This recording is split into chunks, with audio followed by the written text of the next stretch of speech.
Hi guys, I'm Woodcraft Hamster, and I thought it was about time I did a proper video about this sword, which is the Hanway Tinker Pierce 9th century Viking sword. You've seen this in a couple of other videos, and we've obviously been through the process of sharpening one of the edges.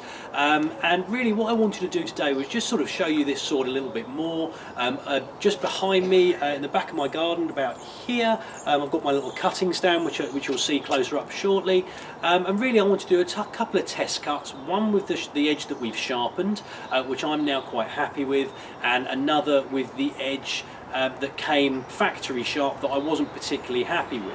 Now I have had a couple of test cuts with it, and I have cut sometimes, and other times it's just battered the bottles across my garden.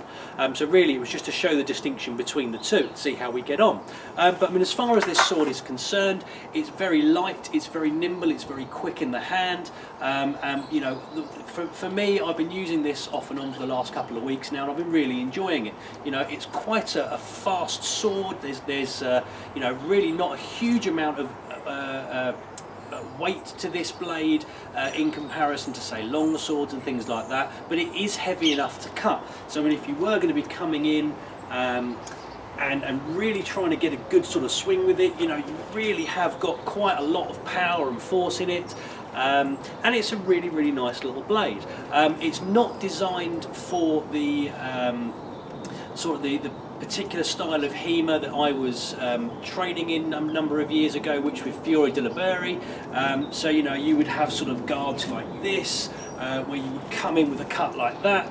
The other sword that you may have seen in my other videos, which was sort of the one-handed medieval sword, was much more suited to that. This is the sort of thing was designed really more for sword and shield, which is something that I'm going to be looking at doing. But for now, what I'm going to do, guys, I'm going to swap from this camera to my GoPro, which I haven't really used a great deal.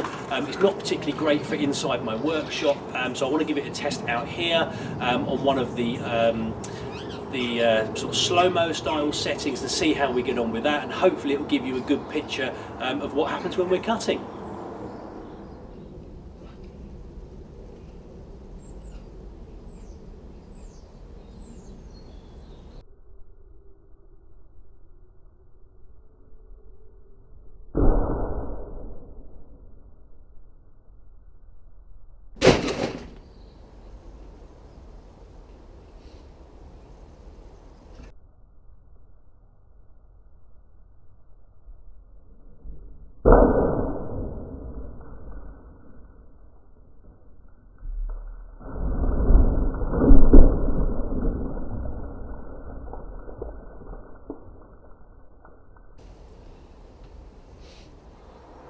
Right then, guys, so there we go. As I said before, you know, the edge that we spent the time and the work on cuts really, really well, as I hope the video shows. The factory edge, and I need to sort of clarify this, because it did come sharp, and it was sharp to the touch.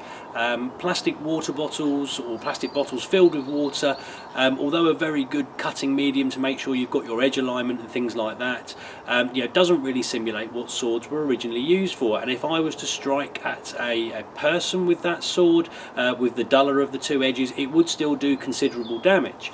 But obviously, you know, for me, for the use I'm going to be using it for, which is for test cutting purposes, you know, I will spend a bit more time and effort and get that one sharpened up, certainly to my satisfaction.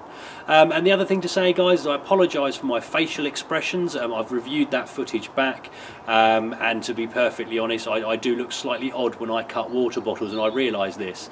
But anyway, guys, I hope it was useful, I hope it was interesting, and you know, something that I'll be doing a little bit more of in the future with some other swords, and maybe this one again as well. Hit like and subscribe if you'd like to see more, and I hope you'll all join me next time. Thanks, guys.